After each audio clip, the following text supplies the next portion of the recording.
Hello, my name is Austin and I'm one of the trainers here at Canine Camp Dog Training. I wanted to take a few minutes today to go over one of the more important pieces of equipment that we use for our training, which is the e-collar. Most of our courses are kind of built around this particular tool, and so one of the biggest things that you guys as the owners will need to learn is how to use this tool properly. So why don't we dive right in and get started. The e-collar comes in a box just like this. Yours will not look just like this because we'll have already bought it and unpackaged it all for you. But you'll still get the box and all the things that come in it. It'll come with a remote, charger, little bag with some odds and ends in it, lanyard, and then the collar itself. And then there is an owner's manual as well inside of the box that's underneath the little tray in here. It'll look like this.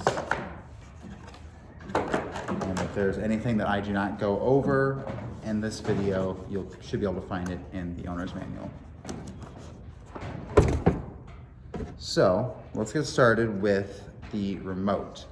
First thing, most important thing to go over is how to turn them on. So the remote has a little button on the back right here. It'll say light and on and off. So this button actually has two functions. The primary one is to power the collar on. So if you hold it down like this, and I'll show you the front of it. I'll turn it back off and I'll show you the front of it so you can kind of see what it looks like. So I'm holding down that button. Here's the display at the front.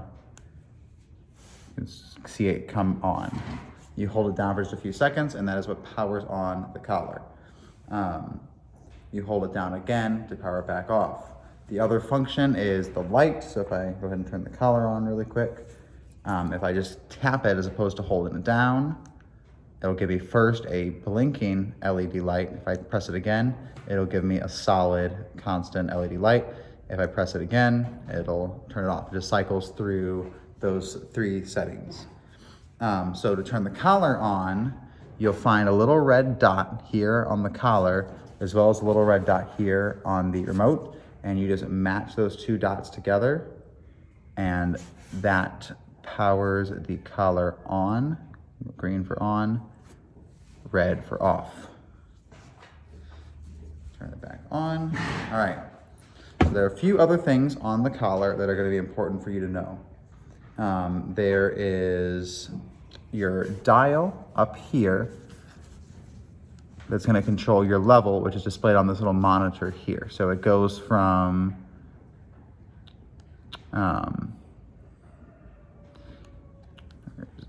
direction. It's kind of hard to tell when I'm facing the wrong way. It goes from 0 all the way up to 100. So it's got a pretty big range. But this little dial here, turn it clockwise to go up, counterclockwise to go down. Pretty simple. And then you have your little display right here that'll show the level. You have two buttons on the side here, red and black. Both do something a little bit different. For the red button, you hold it down and you can see the collar is activated. And as long as I hold it down, it's going to stay activated. The black one is a momentary button. So if I press it, see I'm holding it down, but it still only activates for a quick second. The red, again, is continuous. Black is momentary. Really, in our training, we only use the red button because if you only want a momentary stimulation, you can just tap the red button. It just makes it a little bit easier for us and for clients to not have to think about what button to use, try to kind of fumble around with their fingers for a particular button. You just kind of hold it like this and you always use the red button. It just kind of helps with confusion, makes it a little bit easier.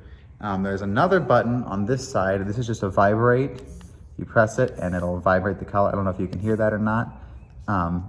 You hold it down, it'll kind of do a little rapid vibrate. We don't really use that function. We find that dogs they're not gonna know what it means unless they're trained on it. And since we do all of our training with the other buttons and with the actual stimulation of the collar, we find that when we go to then use the vibrate, they don't know what it means, and it just kind of confuses them.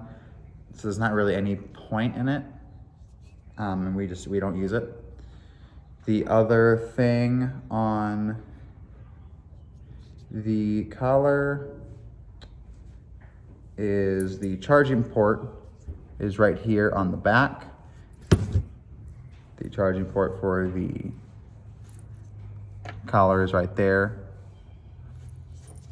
The little flap that you just lift up. And then there's a charger. The charger here has 2 prongs. One will go into that spot on the remote. This one goes into that spot on the collar, and then this just plugs into the wall. It takes approximately 2 hours for them to have a full charge, so not super long. And they typically retain a charge for a couple of days. We normally have the collars on our dogs that are in our program for most of the day, and we only have to charge them every other day. We still recommend just plugging it up at night before you go to bed. Help make sure it has a full charge every time that you go to use it. You never want to have the collar on the dog and find that it's not fully charged, because it's not going to do you any good. Alrighty. The other thing is the collar is waterproof, as is the remote, but the remote will not float. Yeah, it rhymes. If you drop it in the lake, it will still work, but it will not float. You will have to retrieve it from the bottom, which is no fun. So while the collar is waterproof though, if it does get wet, you want to make sure to take it off of the dog, because leaving the collar on a dog with wet fur around its neck can cause skin irritations. So it's good to always take it off if it gets wet. And on the topic of skin irritations, I just want to talk about when you should have your dog wearing the collar. For the most part, we actually have, if you look at this, these special points on the collar. So the collar, when you first get it, will come with these kind of points on it. These kind of like plastic with a metal at the end sort of thing. It's kind of more like a prong, I guess. But we changed it out for these, what they're called as comfort pads. They're like wingtip comfort pads. They're much better about not irritating the dog's skin, as well as giving some better contact because of these wings. So we find that we can leave it on dogs pretty much all day and they're okay. But you do still want to take it out if you put them in the kennel, or you leave the house for any amount of time. It's better just to take it off. If you know you're not going to be giving them any commands, there's no point for them to be wearing it. Gives their skin a little bit of a break.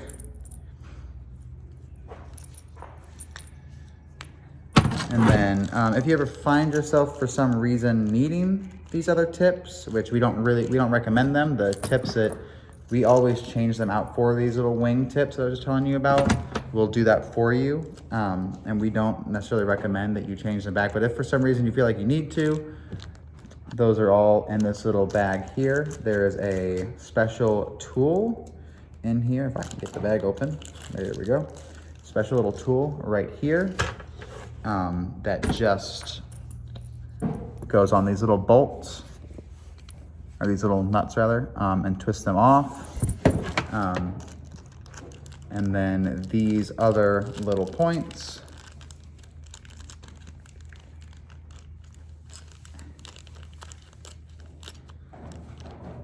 have little spots on the bottom that they will just screw right on where this one comes off.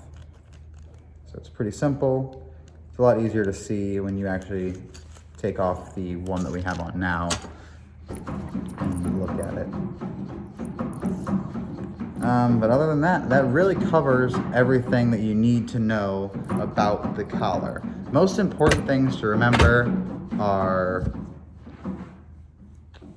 the level, this little dial up here that adjusts your level,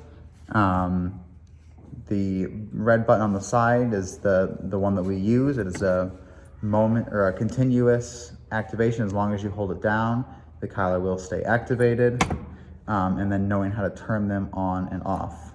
So just to kind of make sure you remember that, it's hold this button down on the back to turn the collar off, and then matching up these little red dots like so to turn the collar off. And then I guess one more thing that's probably important to say is the levels of the collar. So I mentioned it goes from a 0 to 100. That level is something that we'll kind of go over with you in the lesson, what level your dog kind of works at. But we try to encourage people not to be locked into particular levels because there are so many variables that could affect how your dog is feeling the stimulation from the collar. If you put it on too loose, if its fur is kind of in the way, if it's, you know, just really crazy wanting to go after a squirrel or something like that, all those factors can make it to where 10 could feel like nothing, and I could turn it up to a 40 and that could feel like a 10. So we try to tell people not to lock into levels at all, but to try to just focus less on the level and more on the way the dog is responding. Use that as your guide. But other than that, that's really it. And most of the stuff we will go over in your lesson as well. So don't feel like you have to remember everything. We'll go over a lot of it again with you in your lesson. You'll get a chance to kind of use it hands-on, and just over time, it'll come to you. It takes some practice. There's definitely a learning curve here, and that's, you know, what this video is intended for. Is just to kind of give you a little bit of a start, and then you can begin practicing, because as great as this training is for creating that foundation for your dog, training is a lifelong process, and it's going to take some effort on your guys' part to keep it up. So one of the biggest parts of that is learning how to use the equipment that we use. So that about wraps things up. Thank you very much.